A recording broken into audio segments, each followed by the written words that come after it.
పేరు పేరున ధన్యవాదాలు తెలియజేస్తూ ఈరోజు మన కేటీఆర్ గారు మన పార్టీ వర్కింగ్ ప్రెసిడెంట్ గారు వస్తున్నారు అనగానే కాంగ్రెస్ పార్టీ గుండెల్లో దడబుట్టింది. అడ్డుకునే ప్రయత్నం చేస్తున్నారు. సోషల్ మీడియాలో మెసేజ్లు పెడుతున్నారు. అదేవిధంగా మెయిన్ స్ట్రీమ్ మీడియాలో విమర్శలు కురిపిస్తా ఉన్నారు.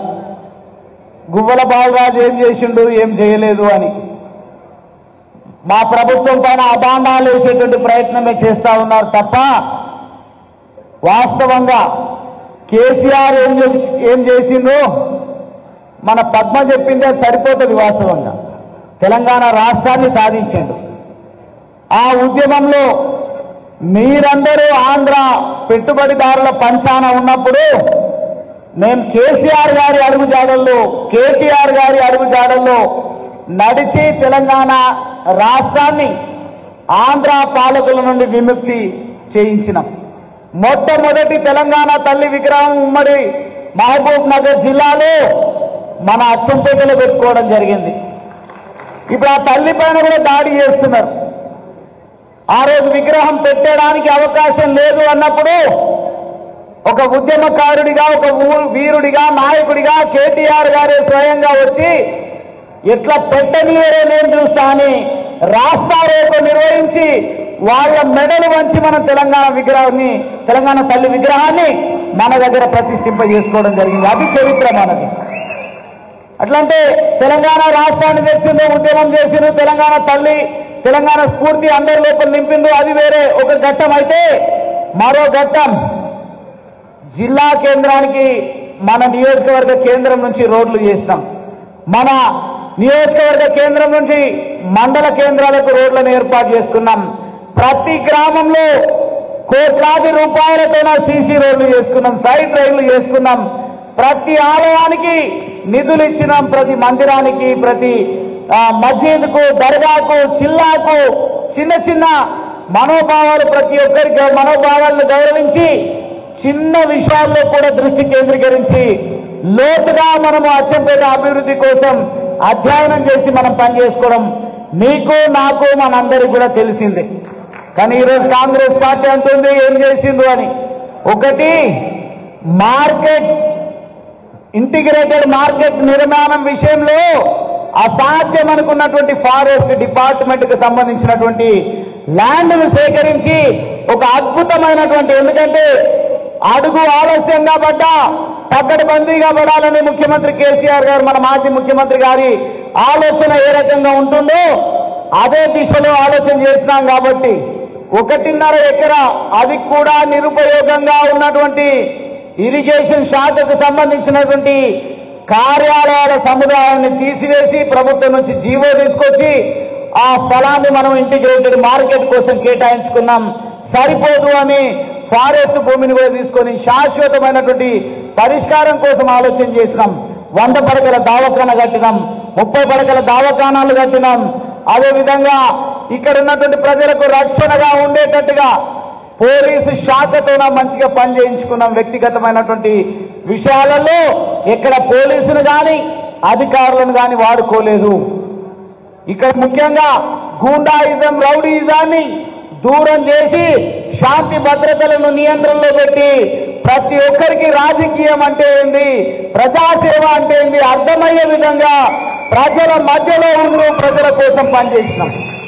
ఏ చిన్న సమస్య వచ్చినా అది చాలా మంది అనుభవస్తులు ఈ చిన్న చిన్న విషయాలు మనం పట్టించుకోవద్దు అని చెప్పినా మనమే చిన్న విషయాలు పట్టించుకోవాలి, అసెంబ్లీలో మాట్లాడాలి, ప్రభుత్వంతో నిధులు తీసుకురావాలి. ఈ సమస్యను కూడా కొంత ఇబ్బంది అయినా పర్వాలేదు, మనల్ని ఒక సేవకుడిగా, ఒక అన్నగా, ఒక తమ్ముడిగా, ఒక శాసనసభ్యుడిగా ప్రజలు ఎన్నుకున్నారు. కాబట్టి ప్రతి సమస్యను విని పరిష్కరించాలని ఉదయం 6-7 గంటల నుండి ప్రజా సమస్యలు విని పరిష్కరించడం మొదలు పెడితే రాత్రి 1, 2, 3 గంటల వరకు కూడా క్యాంప్ ఆఫీస్ లో అందుబాటులో ఉంటూ అనునిత్యం ప్రజల సమస్యల పరిష్కారం కోసం పనిచేసినాం. స్థానికంగా స్టేడియం నిర్మాణం కోసం నిధులు కేటాయించడం జరిగింది. పనులు ఆలస్యమైందంటే టెండర్ ప్రక్రియ అధికారులకు మనం తీసుకొచ్చినటువంటి 100 కోట్ల రూపాయల నిధులు ఎస్టిమేట్ చేయాలంటేనే సాధ్యపడినటువంటి స్థాయిలో మన ప్రభుత్వము మన నాయకుడు కేసీఆర్ గారు మనకు అన్ని నిధులు ఇచ్చింది కాబట్టి కొంత ఆలస్యం అయితే అయి ఉండొచ్చు, కానీ కొన్ని విషయాల్లోనే మనం వెనుకబడి ఉండొచ్చు తప్ప ఇక్కడ ఉన్నటువంటి అడవిలో నివాసం ఉంటున్నటువంటి చెంచులు, బంజారాలు, దళితులు, ఆదివాసీలు, అదే మాదిరిగా ఇక్కడ ఉన్నటువంటి బీసీలు, ఎస్సీలు, ఎస్టీలు, అగ్రవర్ణాల్లో ఉన్నటువంటి వ్యవసాయమే ఆధారితంగా బ్రతుకుతున్నటువంటి రైతులకు నీళ్లు కావాలని మనం కల్వకుర్తి ఎత్తిపోతల పథకం ద్వారా తీసుకొచ్చినటువంటి కాలువ ద్వారా దాదాపుగా 70,000 ఎకరాలకు సాగునీరు అందిస్తున్నటువంటి మాట వాస్తవం.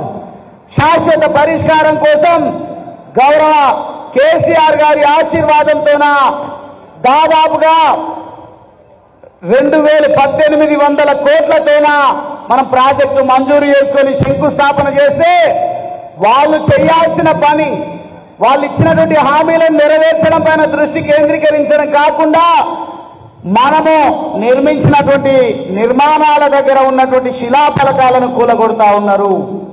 మనం సాధించినటువంటి ప్రాజెక్టులను రద్దు చేసేటువంటి ప్రయత్నం చేస్తా ఉన్నారు. ఏ మాట అంటే ఆ మాట అసాధ్యమైనటువంటి హామీలు ఇచ్చి నెరవేర్చుకోలేనటువంటి స్థితిలో మన పైన దాడులకు పూనుకుంటా ఉన్నారు. మనం చేసింది మొత్తం తప్పు అన్నట్టుగా అభివర్ణించేటువంటి ప్రయత్నం చేస్తా ఉన్నారు. అసెంబ్లీ సాక్షిగా మనం చేసినటువంటి కాళేశ్వరం విషయంలో వాళ్ళు విషం చిమ్ముతున్నటువంటి విధానం చూస్తా ఉంటే చేసేది ఏది లేదు వాళ్ళ చేతుల్లో సాధ్యం కాదు కాబట్టి అబాండాలు వేసుకుంటూ పబ్బం గడుపుకునేటువంటి ప్రయత్నం వాళ్ళు చేస్తా ఉన్నారు. సోదరులారా, మనము ఏ ఒక్క పదవి లేకుండానే ఉద్యమం నుంచి వచ్చినటువంటి ఉద్యమకారులం. ఈరోజు ఏ ఎన్నికల కోసమో ఈ మీటింగ్ మనం పెట్టుకోలేదు. మనము ఏదైతే వాళ్ళ దాడులు విపరీతంగా గెలిచి గెలుపును కూడా ఆస్వాదించలేని స్థితిలో మన ఇళ్ల పైన టపాకాయలు కాల్చి మీద వేయడం, డీజేలు పెట్టి ఎగిరి గంతులు వేయడం, మళ్ళీ ఎవరైనా వస్తుంటే అడ్డుకుంటామని భయప్రాంతులకు గురి చేసేటువంటి ప్రయత్నం వాళ్ళు ఏదైతే చేస్తా ఉన్నారో వాళ్ళ తాటాకు చప్పుళ్లకు భయపడే ప్రసక్తే లేదు. మీరున్నంత వరకు అధిష్టానము మన కేసీఆర్ గారు, మన కేటీఆర్ గారు, మన నాయకత్వం ఉన్నంత వరకు ఇక్కడ ప్రజల శ్రేయస్సు కోసమే పనిచేసే విధంగా మనం చేసిన అభివృద్ధిని ప్రజలకు చెప్పుకుంటూ భవిష్యత్తులో ఏం చేయబోతామో చెబుతూ ఈ ప్రభుత్వం ఇచ్చినటువంటి హామీలు నెరవేర్చకపోతే వాటిపైన ఇప్పటికే యుద్ధం ప్రకటించాల్సినటువంటి అవసరం ఉన్నది.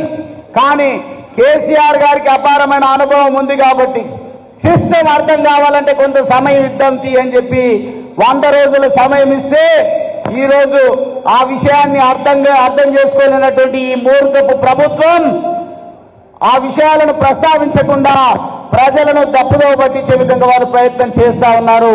సోదరులారా, సమయం లేదు కాబట్టి నేను ఒక్కటే పెద్దలు కేటీఆర్ గారి ముందు నేను మాట ఇస్తా ఉన్నా. ఎవరు నా పైన దాడి చేసినా, ఎవరు మీ పైన దాడి చేసినా భయపడాల్సినటువంటి అవసరం లేదు. అది తాటాకు చప్పుళ్ళు తప్ప మనల్ని ప్రజాసేవ నుంచి, ప్రజా ఉద్యమాల నుంచి దూరం చేయలేము. మనమంతా ఉద్యమం నుంచి వచ్చినటువంటి నేపథ్యం మనకుంది.